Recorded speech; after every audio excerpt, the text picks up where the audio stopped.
As we continue to cope with Hurricane Ida and COVID-19 and consider the impacts of last year's major storms and the storm 16 years ago that we all know about, don't want to speak of, I want to discuss comparative suffering again, especially as those of you go out and deploy and work with people with boots on the ground. You're going to see a lot of suffering. You're going to see a lot of scarcity, a lot of needs not being met. And when that happens, as Brene Brown mentions, fear and scarcity can trigger that comparison, and we start to rank our suffering. And if we don't allow ourselves to feel our fear, our suffering, our pain, our scarcity, then they can fester and become magnified.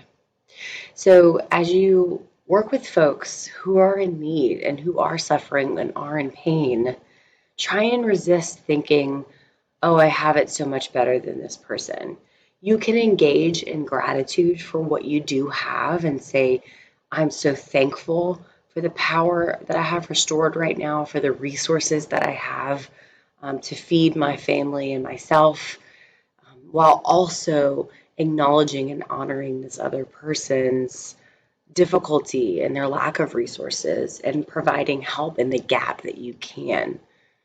So please do take care of yourselves as we continue to navigate the aftermath and all the different feelings that come up as we continue to do that.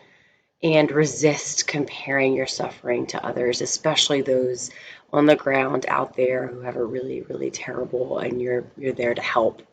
Your suffering, your inconveniences, your minor even setbacks are worth acknowledging, feeling, and taking care of too.